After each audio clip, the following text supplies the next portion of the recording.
Dalam Mazmur 37 ayat yang ke-27 sampai 29 dituliskan kepada kita untuk direnungkan.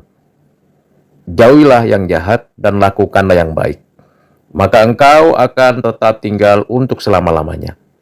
Sebab Tuhan mencintai hukum dan Ia tidak meninggalkan orang-orang yang dikasihinya. Sampai selama-lamanya mereka akan terpelihara. Tetapi anak cucu orang-orang fasik akan dilenyapkan, orang-orang benar akan mewarisi negeri dan tinggal di sana senantiasa.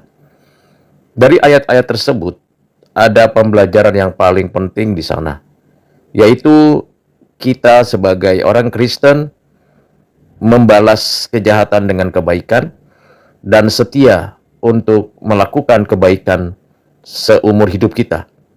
Apa yang kita tabur, yaitu kebaikan, akan dituai oleh kita atau oleh anak cucu kita sendiri.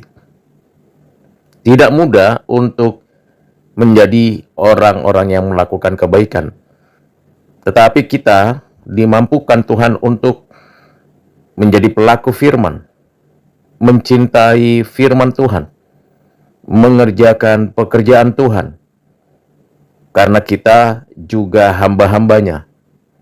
Tuhan adalah Raja yang memberikan kepada kita perintah, dan perintahnya itu baik untuk kita, baik untuk sesama kita.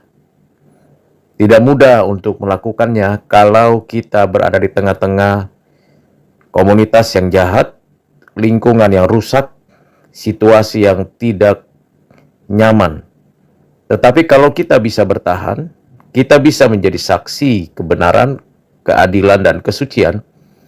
Kita membagikan dan menunjukkan kebaikan-kebaikan yang Tuhan berikan kepada kita, maka kita akan menuai yang baik dari Tuhan dengan dan waktu yang singkat atau dengan dan waktu yang akan datang.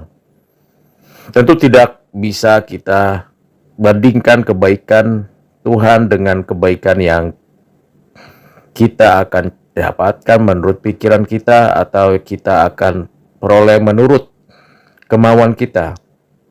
Kebaikan yang Tuhan berikan adalah kebaikan yang sempurna, yang tepat untuk kita sebagai ciptaannya. Bagaimana kita menjauhi kejahatan? Bukan menyendiri dan menyingkirkan diri dari keramaian dunia, karena kita memang diutus di tengah-tengah dunia ini. Kita menjauhi kejahatan dengan tidak berbuat jahat. Kita menjauhi kejahatan dengan fokus melakukan yang baik. Kita menjauhi kejahatan dengan serius mempertahankan, memperjuangkan, bahkan rela berkorban agar kebaikan sungguh-sungguh nyata dan hadir dalam hidup kita. Tentu tidak mudah karena sangat-sangat perlu adanya satu kebijakan, keberanian, dan kesungguhan.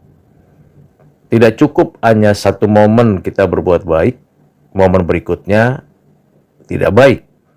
Kita harus terus-menerus menjadi pelaku kebaikan Tuhan. Kita harus konsisten dari hari ke hari makin sempurna. Barulah kita bisa mengatakan bahwa saya akan mewarisi negeri dan tinggal di sana dengan senantiasa.